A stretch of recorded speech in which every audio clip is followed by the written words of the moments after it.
Welcome back to another video. Today we will be talking about CCIV and how the stock has been doing. You guys loved the last video I made about CCIV and Lucid, so I decided to show you guys some more news about the stock.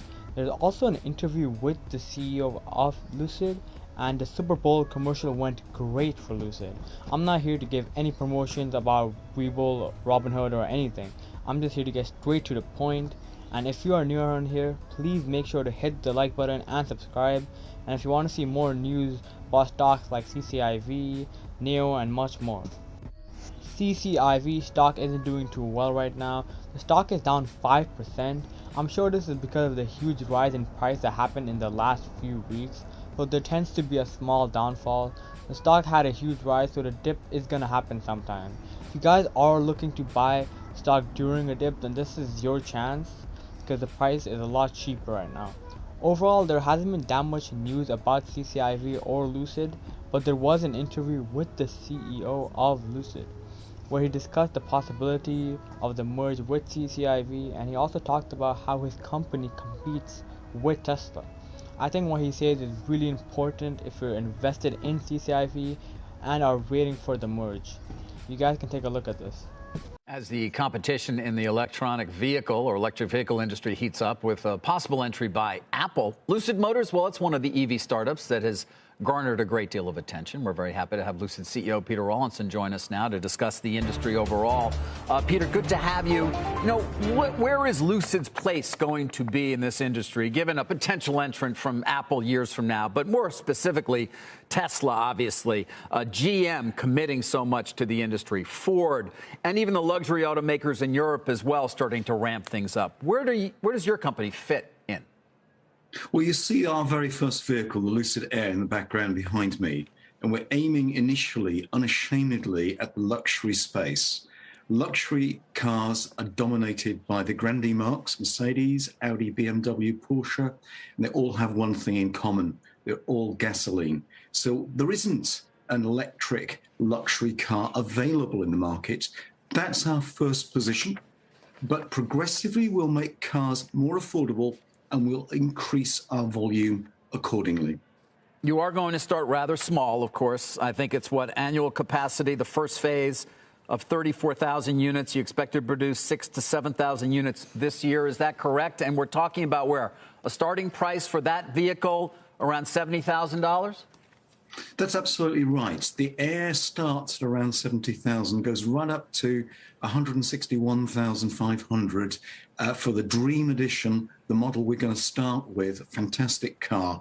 And we've already built our first phase of our factory in Arizona, which is good for 34,000 units. But that site ultimately will be capable of producing 400,000 cars a year when we implement phase 4 with our 6-year plan. When is phase 4 coming? Mid-2000s and 20s. Mid-2020. So it's a 6-year plan. Yeah. Costs a lot of money to do that. We had Yasser Al-Rumayyan on from the PIF last week discussing, of course, in part their investment, one of your significant holders. Do you have access to capital that you need in order to actually pull off all those phases? We do indeed, and the Public Investment Fund of Saudi Arabia have been great strategic partners. This is much more than a financial arrangement. This is a long-term strategic partnership. You're absolutely right. This is a capital-intensive business, but we've taken the approach we need to be vertically integrated. There is no substitute for having in-house manufacturing and an in-house retail experience. So we're having our manufacturing in-house and all our retail studios, and we've already opened 6 of those right across the US. Peter, Jim Cramer, as we talk, I'm exploring the idea of reserving with a credit card the Air Dream Edition, $161,000. Why am I doing that? Because it's available summer of 2021. How many other people are reserving their various Lucid Airs right now? And can you give me a sense of the demand each day? Well, it's overwhelming, Jim, and I'm really glad you have impeccable taste, sir. We have a bulging order book. It's growing daily. as people are becoming much more aware of us as a company, as a brand. We were pretty silent. We were in almost stealth mode until our global reveal just last September. I like the car to do the talking, and you know, it's going to be an amazing product when it comes out this year. But what do we do? I know you work with Elon Musk. You've got a cordial relationship with him. This is 517 miles projected range, 800 horsepower. Obviously, that's 0 to 60. I don't know, in 2 seconds. What makes me want to pay this much more than a Tesla? Everybody loves Tesla, don't they? I mean, high consumer satisfaction, that kind of thing. Yeah, absolutely right. I mean, Tesla's done an amazing job, and that's what's placed it in its preeminent position.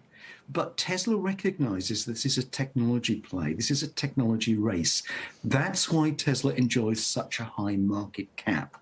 And I'm really disappointed that the traditional auto industry hasn't really taken up that baton and really compete with Tesla at the top table.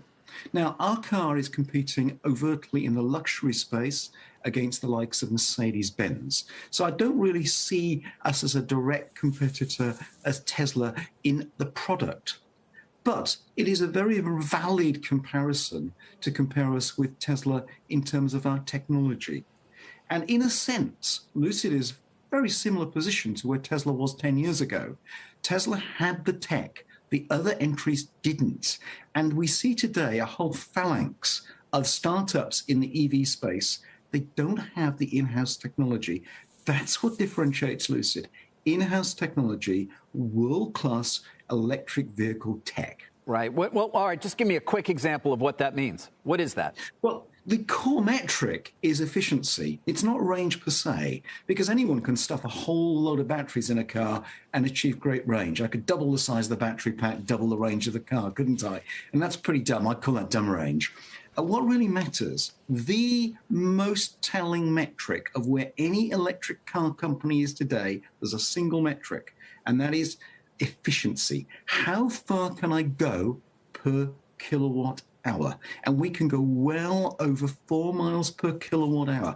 This is world-class technology here in the US. Lucid's going to take the tech to the next level. That is our mission. This interview really explained everything about Lucid and their stand on CCIV. This means that it's not confirmed yet, but it's still in the talks, so this still is a good sign.